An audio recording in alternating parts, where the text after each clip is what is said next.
আসসালামু আলাইকুম। কেমন আছেন সবাই? আশা করছি অনেক অনেক ভালো আছেন। আমি মোহাম্মদ রুবেল মিয়া, কলেজ.এসির পক্ষ থেকে সবাইকে স্বাগতম। আজকে আমাদের আলোচনার মূল বিষয় হচ্ছে আমরা একটা সেকশন বা কন্টেন্টকে কিভাবে আপডেট করতে পারি। আমরা যে কন্টেন্টগুলো আগে হয়তো বা আমাদের ক্রিয়েট করা ছিল সেটা এখন কিভাবে আপডেট করতে পারি। এটা হয়তো বা লেখা কারেকশন থাকতে পারে, বা যে একটা আমি টেক্সট লিখেছি বা ওয়ার্ড লিখেছি সেখানে মিস্টেক থাকতে পারে, বা আমি আগে হয়তো বা ডকুমেন্টস দিয়েছি, এখন আমি চাচ্ছি সেটাকে আপডেট করে ওয়েব পেজ দিব বা ভিডিও এড করবো, সেগুলো আমরা কিভাবে আপডেট করতে পারি তার বিস্তারিত।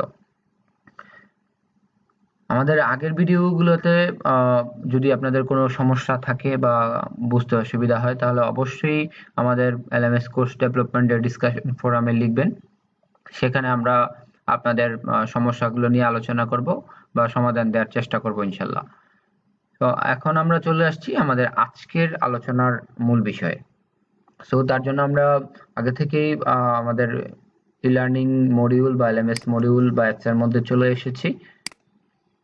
সো সেখান থেকে আমরা একটা কোর্সে চলে যাচ্ছি, যে কোর্সটার মধ্যে আমি চাচ্ছি যে কন্টেন্ট বা সেকশনগুলো একটু আপডেট করব।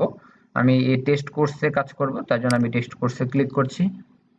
তো দেখেন এইখানে আমি যে সেকশন বা কন্টেন্টগুলো ক্রিয়েট করেছি, সো আমার এখানে মনে হয়েছে যে না, আমার একটু চেঞ্জেস দরকার, তার জন্য আমি একটু চেঞ্জ করব।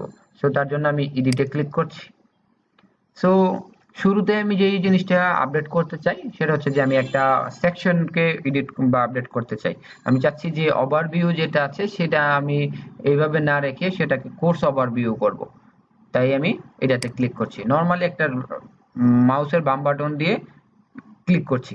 সো দেখেন আমি এখন সেটাকে ইচ্ছে মতন চেঞ্জ করতে পারছি। আমি লিখে দিচ্ছি কোর্স ওভারভিউ।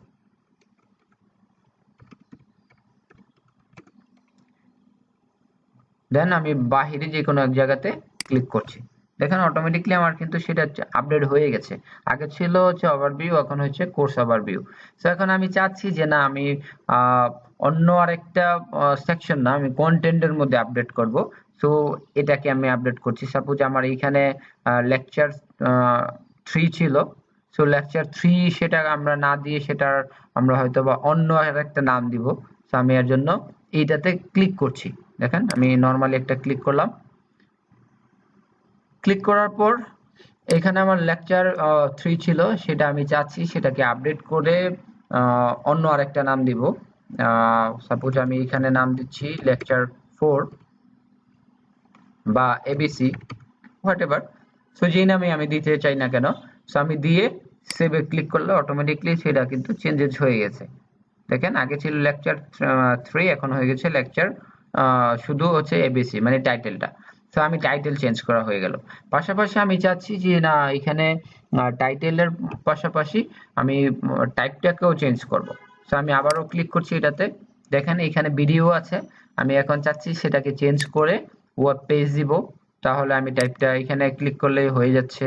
আমার আগে এখানে ডেসক্রিপশন হয়তো বা একটা দেয়া ছিল, সো আমি এটা চেঞ্জ করে এখানে অন্য একটা ডেসক্রিপশন দিব। দেন আমার এডিশনাল রিসোর্স, এখানে অন্য আরেকটা হয়তো বা রিসোর্স দেওয়া ছিল বা লিঙ্ক দেওয়া ছিল, সেটাকে চেঞ্জ করে অন্য আরেকটা নাম দিব। সো আমরা সেইখানে নাম দিতে পারি, বা আমি চাইলে সেটাকে আপডেট করে অন্য আরেকটা অ্যাড করে দিতে পারি। চাইলে এখান থেকে আমি ডিলিট করতে পারি। ঠিক একইভাবে যদি সেটা কুইজ হয়ে থাকে তাহলে এখান থেকে চেঞ্জেস করতে পারি। তার মানে আমি ওভারঅল যে ইনফরমেশন গুলো আছে কন্টেন্টের, সেগুলো কিন্তু এখান থেকে চেঞ্জেস করতে পারছি। ইভেন কি আমার যদি এরকম মনে হয় যে না, আমি যে ইমেজটা অ্যাড করেছি সেই ইমেজটা আমার দরকার নেই, তাহলে আমি ডিলিট করে দিতে পারি বা আপডেট করতে পারি। বা ট্যাগ যদি আমার দরকার না পড়ে তাহলে ডিলিট করে দিতে পারি, বা নতুন করে এখান থেকে অ্যাড করতে পারি। তার মানে বিস্তারিত যে ইনফরমেশন গুলো আছে সেগুলো কিন্তু আমি চাইলে এট এ গ্ল্যান্স এখান থেকে আপডেট করতে পারি। ইভেন কি আমার যে কোর্সের নামটা আছে সেই নামটাও কিন্তু আমরা চাইলে এখান থেকে আপডেট করতে পারি। সো আপডেট করা হয়ে গেলে আমি যদি এখন সেভে ক্লিক করি, সো আমার এখানে কান্নট কমপ্লিট, সরি। সো এখানে আমি যে একটু আগে যে কাজগুলা করেছিলাম, যে রেকর্ড বা ইনফরমেশন গুলা দিয়েছিলাম, সেগুলা অন্য আরেক জায়গাতে হিট করেছে, তার জন্য এখানে সেভ দেখাচ্ছে না বা প্রবলেম দেখাচ্ছে। তার মানে হচ্ছে আমি যদি এটাকে রিমুভ করে দেই, যে আমার যে ভিডিওটা ছিল, সো এখানে কিন্তু সেটা চেঞ্জেস হয়ে যাচ্ছে, অন্য আরেকটা ফরম্যাটে চলে যাচ্ছে, তার জন্য সেই ওয়ার্নিংটা দেখাচ্ছে। বাট আপনাদের ক্ষেত্রে ওই জিনিসগুলা খেয়াল রেখে কাজ করলে এগুলা সেটা দেখাবে না। সো আমি এইখানে যেটা ছিল ওই নামেই দিচ্ছি, দিয়ে সরি ডিসকার্ড করে আবার একটু দেখাচ্ছি আপনাদের বোঝার সুবিধার জন্য। সো এখানে আমি এবিসি দিয়ে দিলাম, দিয়ে সেভ দিলাম। এখন যদি খেয়াল করেন, মানে সেভ দেই, দেখেন খেয়াল করেন চেঞ্জেস হয়ে গেছে এখানে। বাট আমি যে কোর্স ওভারভিউ ছিল, এটা আমার ওই সময় সেভ নেয়নি। আমি চাইলে আবারও সেটাকে আপডেট করে দিতে পারছি।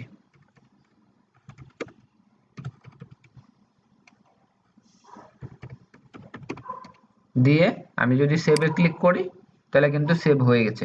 তো দেখেন একটু আগে আমরা যে ডিফিকাল্টিসটা ফেস করছিলাম, যে আমরা এখানে চেঞ্জ করেছি, এখানে চেঞ্জ করেছি, এখানে চেঞ্জ করেছি, কন্টেন্টের টাইপও চেঞ্জ করেছি, বাট আমার আলটিমেটলি আমি সেভ দেইনি। সেভ না দেওয়াতে প্রবলেম হয়েছে, এখানে একটু ডিফিকাল্টিস এর কারণে আমার কিন্তু পুরো কাজটা আবার নতুন করে করতে হয়েছে। যার জন্য আমার আবারও সাজেশন থাকবে, আপনারা যখন এই কোর্স করবেন, যেই কোনো একটা কন্টেন্টই কাজ করেন না কেন, আপডেট করেন না কেন, সাথে সাথে সেটাকে সেভ দিয়ে নেবেন, যাতে হচ্ছে ফার্দার যে কাজটা করবেন সেখানে যদি কোনো ডিফিকাল্টিস ফেস করেন, তাহলে যেন আবার নতুন করে শুরু করতে পারেন, বা নতুন করে আগেরগুলা যেন আপনার আপডেট করতে না হয়, বা জেনারেট করতে না হয়, বা ক্রিয়েট করতে না হয়। সো এই হচ্ছে আমাদের আজকের আলোচনার মূল বিষয়। আমরা পরের ভিডিওতে দেখব যে আমরা ব্যাকএন্ড থেকে, মানে ইউজার ইন থেকে বা ইউজার ভিউ থেকে আমরা কিভাবে আমাদের যে কন্টেন্ট গুলো আছে সেই কন্টেন্ট গুলাকে কিভাবে আপডেট করতে পারি, তার বিস্তারিত। সে পর্যন্ত সবাই ভালো থাকুন। ধন্যবাদ সবাইকে। সালামু আলাইকুম।